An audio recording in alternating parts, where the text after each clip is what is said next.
Bonjour à tous, c'est Crypto Kaiser, Kaiser News numéro 32 qui portera sur les cryptos de capitalisation 51 à 250. Quels sont les cryptos qui performent, quels sont les cryptos les plus recherchés et quel est l'état du marché crypto aujourd'hui. Nous allons voir tout ça maintenant, c'est parti.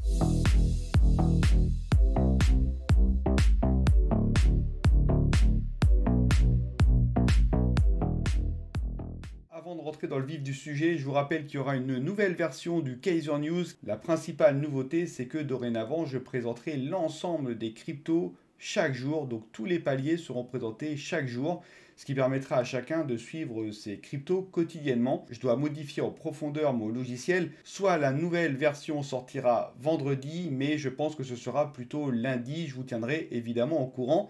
Pour ceux qui veulent savoir exactement quelles seront les nouveautés implémentées dans ce nouveau Kaiser News, je vous propose de regarder ma vidéo d'hier. C'est dans cette vidéo que j'explique tout ça.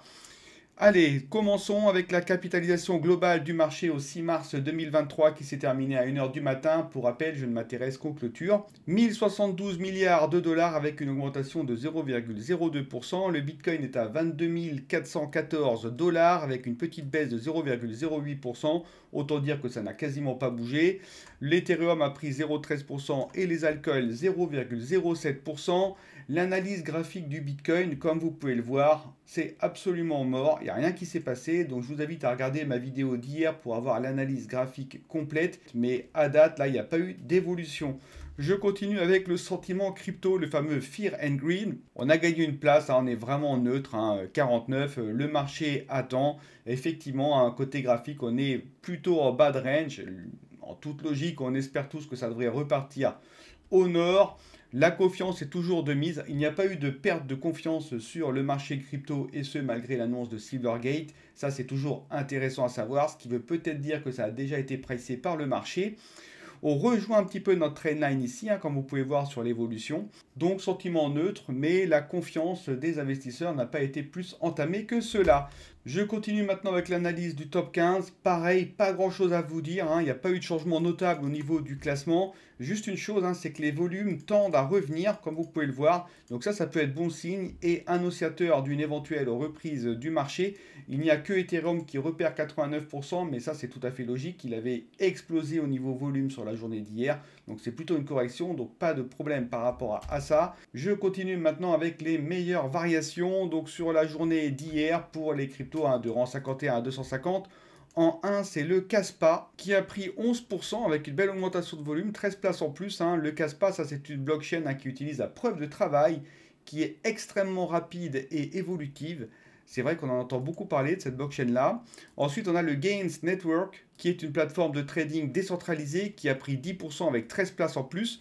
Je continue côté volume, c'est Onyx Coin qui tire son épingle du jeu avec 313% de volume en plus. Ça, c'est un protocole qui est pas mal utilisé notamment dans les systèmes bancaires comme la BNP. Ensuite, nous avons Bitcoin Avalanche. Donc ça, c'est tout simplement la représentation d'un Bitcoin sur le réseau Avalanche qui a pris 310% côté volume. Ensuite, on a côté classement le REN qui a pris 17 places. Ça, c'est un protocole qui permet d'interconnecter plusieurs blockchains. Et enfin, on a Mask Network qui a pris 15 places. Mask Network, ça permet d'apporter des fonctionnalités du Web3 dans les réseaux sociaux comme Facebook et Twitter. Ça permet notamment d'incorporer la privacy, différents widgets ou alors du cloud décentralisé. Bref, c'est pas mal Mask Network. Franchement, allez voir parce que moi, ça m'a bien plu en tout cas sur le papier. Je passe ensuite aux pires variations. Donc, c'est Artificial Liquid Intelligence qui a perdu 11%. Ça, c'est une plateforme qui permet d'utiliser dans les DApp des modules d'intelligence artificielle. Alors, vu que ça a énormément pumpé toutes ces tokens, c'est normal que ça corrige. Il n'y a pas vraiment d'alerte par rapport à ça. Ensuite, on a le Risk Infrastructure Framework. Ça, c'est une boîte à outils pour développer des DApp sur la DeFi qui a perdu 11%. Ensuite, on a le Frax Ether. Ça, c'est la représentation d'un Ether déposé sur le protocole Frax Finance qui a perdu 75% au niveau du volume. Ensuite, on a Dungeon Mars. Ça, c'est un meme coin qui a bien carburé aussi, lui, dernièrement.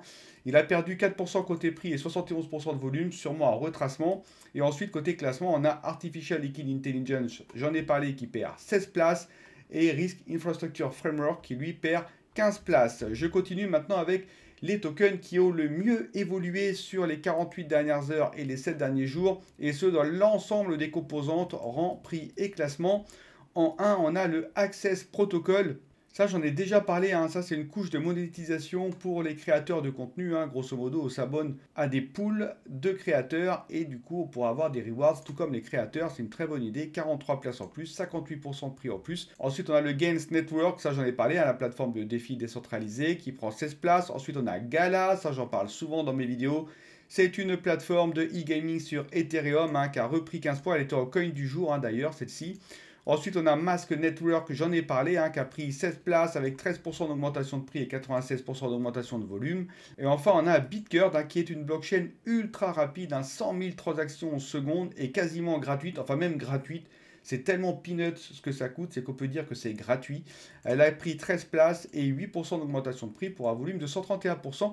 Bravo à ces 5 tokens. Je continue sur les tokens qui ont le mieux fluctué sur les 7 derniers jours. On a Liquidity, hein, en 1 qui a pris 85 places et 67% au niveau du prix. Ça, c'est une plateforme de prêt-emprunt. On prête des ETH et on récupère des LUSD. Ensuite, on a TrueFi. Ça, c'est également une plateforme de prêt-emprunt avec des stablecoins. Ensuite, on a DAO Maker, hein, qui a pris 35 places et 20%. Ça, c'est plutôt une plateforme, hein, destinée au launchpad avec du staking et du farming.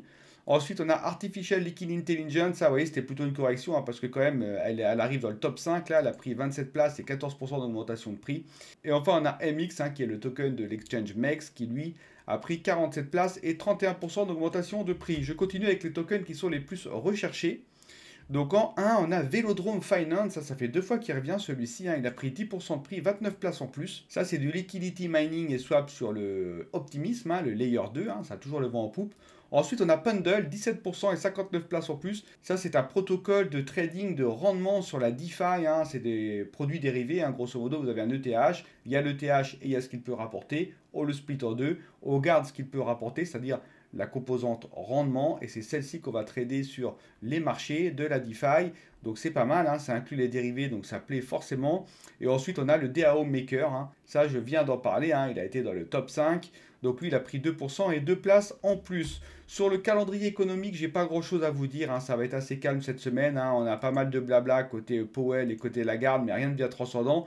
Juste une chose, hein, c'est tout ce qui a trait au chômage, hein, et au job qu'il va falloir surveiller, hein, notamment 14h30 le jeudi et surtout 14h30 le vendredi. Ça peut être un catalyseur pour le Bitcoin, donc à surveiller, hein, ça pourrait réveiller le marché qui pour le moment est en somnolence.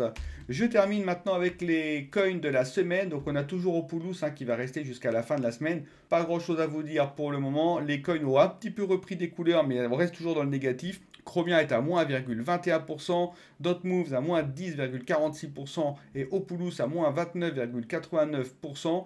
Ça, c'est la baisse qu'on a actuelle des tokens que nous avons achetés en date du 24 février, 17 février et 15 février. Ne vous inquiétez pas, ce sont des petites cryptos, c'est tout à fait normal que ça fluctue. Moins 30%, ce n'est absolument pas dérangeant, il suffit juste d'attendre, hein, que le marché reparte un petit peu. Et comme d'habitude, hein, à chaque fois qu'on aura un gain de 30%, on prendra nos TP. Je vous rappelle que le Discord est disponible, vous pouvez y aller. Vous pouvez également indiquer si vous souhaitez voir des nouveautés. Il y a des sondages, vous avez un salon qui peut vous permettre de vous exprimer par rapport à des améliorations sur ma chaîne YouTube. Si vous voulez aussi d'autres indicateurs sur les masternodes, sur le staking. Voilà, c'est vraiment un espace où chacun peut échanger et discuter. C'est fait pour ça. Donc n'hésitez pas à y aller. Pour rappel également, il n'y a aucun sponsoring dans mes chaînes YouTube pour la simple et bonne raison que je souhaite garder ma liberté d'expression et ne pas être drivé par une société quelconque. N'hésitez pas à liker et à vous abonner à cette chaîne, c'est très important pour le référencement. Et quant à moi, je vous retrouve demain sur Twitter, hein, sous forme d'un thread pour l'analyse des cryptos de rang 251 à 500. Bye bye.